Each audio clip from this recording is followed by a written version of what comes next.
Halo, selamat pagi, selamat siang, selamat malam. Perkenalkan nama saya Stephanie Tambane, peserta Job Monitor Data Science di Purwadika. Nah, kali ini saya akan membahas mengenai capstone project untuk tiga saya, yaitu apartemen price prediction.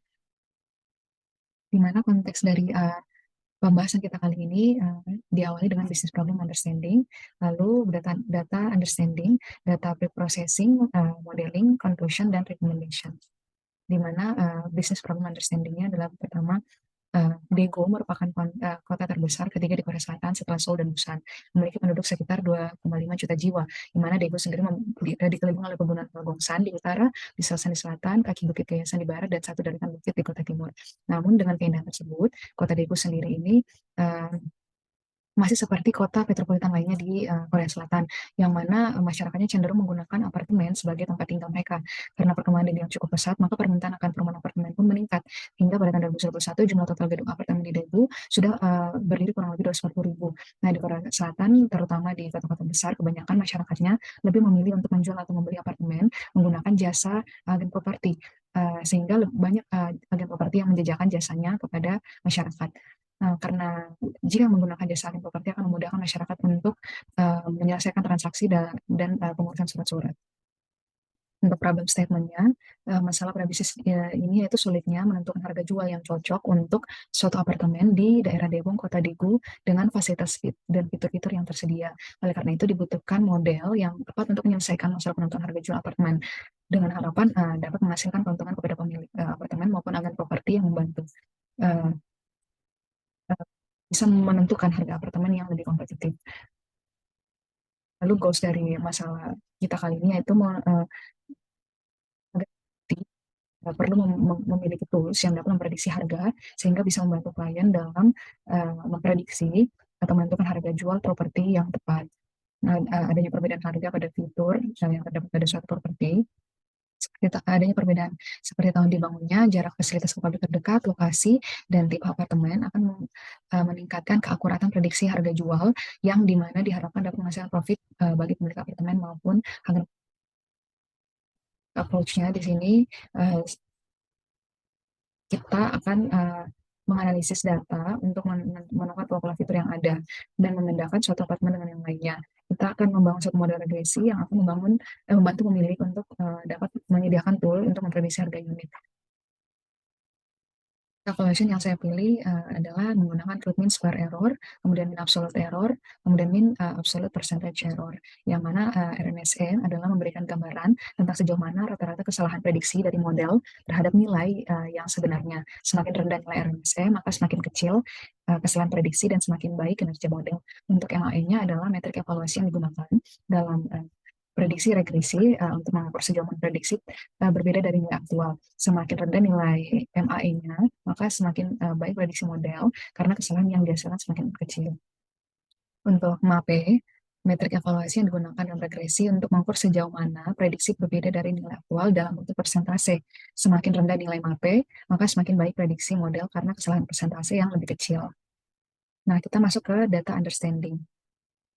Di sini data understanding-nya kita bisa melihat terdapat 11 kolom di mana total datanya itu ada 4.123 data. Di sini kolom-kolomnya akan menjelaskan mengenai tipe apartemen, waktu yang dibutuhkan ke subway station terdekat, nama subway station terdekat dengan apartemen, jumlah fasilitas di sekitar apartemen, jumlah fasilitas kantor publik di sekitar apartemen, jumlah universitas terdekat, jumlah lahan parkir, tahun dibangunnya apartemen, jumlah fasilitas di apartemen tersebut, ukuran fasilitas dalam meter persegi, lalu ada harga unit yang akan menjadi target analisa kita dan dalam satuan won. Untuk lebih lanjut, di mana kita bisa melihat hallway type-nya itu memiliki 3 jenis kategori. Untuk Thames Subway ada 5 kategori, Subway Station ada 8 kategori, dan berikut selanjutnya. Nah, bisa kita lihat untuk minimum harga dari apartemennya itu adalah 32.743 dan harga maksimumnya adalah 585.840 won, mohon maaf. Untuk Tempo Subway-nya, di sini kita bisa lihat untuk Tempo Subway-nya itu memiliki bentuk yang berbeda, sehingga perlu dilakukan penyesuaian agar penghubungnya menjadi lebih baik. Nah, berdasarkan grafik di layar bisa kita lihat untuk sale price itu memiliki distribusi ke kanan atau right skew distribution atau positif skewness pada fitur sale price. Di sini juga kita bisa melihat untuk subway station terdekat. Subway station paling banyak yang dekat dengan apartemen itu adalah Kimbuk Hospital, disusul dengan Myeongdok dan Banwolda. Untuk tipe apartemennya sendiri, hallway apartemennya, yang paling banyak memang adalah tipe teras. Lalu diikuti dengan gabungan antara teras dan koridor, lalu yang terakhir adalah koridor. Sekarang kita masuk ke data pre-processing. Pada tahap ini kita akan melakukan pembersihan data yang nanti akan digunakan untuk analisis lebih lanjut. Beberapa hal yang dilakukan adalah mendrop features yang tidak memiliki relevansi dengan pembahasan yang ada, lalu melakukan treatment pada missing value jika ada. Nah, setelah melakukan pengecekan missing value, ternyata tidak terdapat missing value pada dataset kali ini, maka kita akan melanjutkan pada pengecekan data duplikat. Setelah dilakukan pengecekan, ternyata terdapat 1422 baris duplikat. Berdasarkan data yang saya lihat, data duplikatnya itu memang memiliki data yang hampir yang persis sama, sehingga perlu kita drop agar tidak terjadi bias pada interpretasi data. Berdasarkan pengecekan korelasi, terdapat korelasi yang cukup kuat antara variabel independen seperti fasilitas nearby ITC dan nearby university yang mengindikasikan adanya multikolonialitas. Namun juga terdapat korelasi yang kuat antara target kita yaitu sale price dengan size yang memiliki nilai positif yaitu 0,6, yang artinya semakin besar ukuran unit maka harganya juga akan semakin mahal. Sementara itu kita juga bisa melihat antara fitur nearby atau public office yang memiliki nilai minus 0,42 terhadap target sale price, yang artinya sale price akan meningkat walau ketika jumlah public office-nya malah menurun. Setelah itu kita akan melakukan pengecekan outliers. Dari grafik di samping ini memperlihatkan bahwa kolom size dan kolom sale price ini memiliki nilai outliers. Nah, untuk menghapus outliers dari dataset, maka rekayasa data akan dilakukan pada fitur-fitur tersebut dengan mempertimbangkan hasil kombinasi dari metode IQR. Model yang dihasilkan hanya mampu nanti memprediksi listing baru dengan nilai dalam rentang data berdasarkan dataset bersih ini. Setiap hasil prediksi dari model di luar rentan, data akan menjadi bias. Setelah dilakukan pengecekan outliers dan pembersihan outliers pada kolom size, maka kita bisa melihat adanya perubahan model pada grafiknya, di mana yang sebelumnya sedikit ke kanan, sekarang bisa lebih sedikit bergerak ke tengah, walaupun tidak signifikan ya. Lalu kita bisa melihat untuk pembersihan outliers yang dilakukan pada sale price yang awalnya terlihat sangat ke kanan, sekarang bisa lebih sedikit menyesuaikan. Nah, pada data clean dataset ini sekarang setelah dilakukan pembersihan tinggal 2.607 data yang tersisa yang akan kita masukkan dalam modeling. Sekarang kita masuk pada modeling, di mana tahap pertama yang akan saya lakukan yaitu adalah encoding, di mana ada 3 kolom yang akan di-encoding, yaitu hallway type, karena dia hanya terdiri dari 3 kategori, maka saya memilih one hot encoding. Lalu untuk subway stationnya, karena terdiri dari 8 kategori, akan menggunakan binary encoding. Untuk time to subway-nya, karena saya ingin waktunya berurutan, maka saya memilih menggunakan ordinal encoding.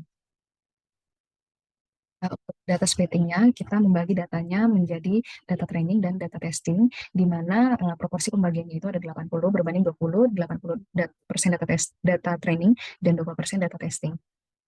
Untuk benchmark modelnya di sini, saya memilih 5 model, yaitu linear regression, KNN, decision tree, random forest, dan XGBoost. Pemodelan akan dilakukan dalam skala logaritmik, karena pemodelan dalam skala logaritmik dapat membantu mengatasi masalah distribusi data yang tidak seimbang dan menghasilkan efek dari skala yang besar dan menghilangkan efek dari skala yang besar.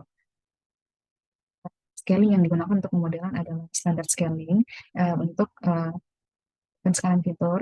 Pembelajaran machine learning melibatkan transformasi fitur dari dataset agar memiliki mean sama dengan 0 dan standar deviasinya sama dengan 1. Nah, berdasarkan evaluasi yang dilakukan pada 5 algoritma model, kita bisa melihat bahwa decision tree regressor, random forest regressor, dan XGBoost regressor memiliki min R-square, min RMSE, min MAE, dan min MAPE yang tertinggi. Model-model ini juga memiliki standar deviasi yang kecil yang mengindikasikan bahwa hasilnya akan relatif konsisten. Oleh karena itu, di antara 5 model yang dibandingkan ini, decision tree regressor, random forest regressor, dan XGBoost regressor dapat dianggap sebagai model terbaik. Setelah itu kita bisa melakukan prediksi pada data testing menggunakan 3 model terbaik tadi. Nah, berdasarkan hasilnya, kita bisa lihat model XGBoost menghasilkan performa yang paling baik pada 3 metrik, karena memiliki skor RMSE, MAE, dan MAPE yang terendah. Berdasarkan hasil tes dari 3 matriks menunjukkan bahwa model XGBoost memiliki performa yang terbaik. Oleh karena itu, XGBoost akan digunakan sebagai final model. Pada pada tahap ini akan dilakukan hyperparameter tuning pada model XGBoost dengan harapan untuk meningkatkan performa.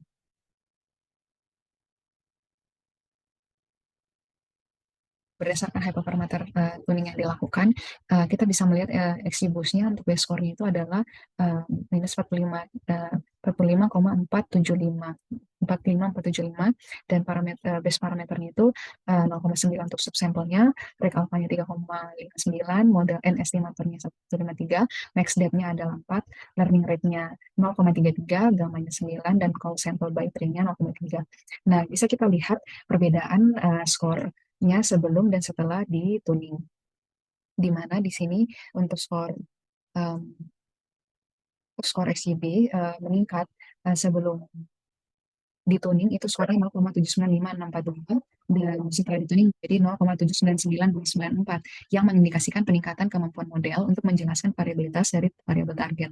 Untuk nilai RMSE dan MAE yang menurun berarti bahwa model membuat lebih sedikit kesalahan dalam prediksi, dan nilai MAPE yang menurun juga mengindikasikan bahwa model membuat prediksi yang lebih akurat. Saya lihat grafiknya yang cenderung linear menunjukkan bahwa prediksi price dan prediksi price terhadap actual price sudah lebih akurat.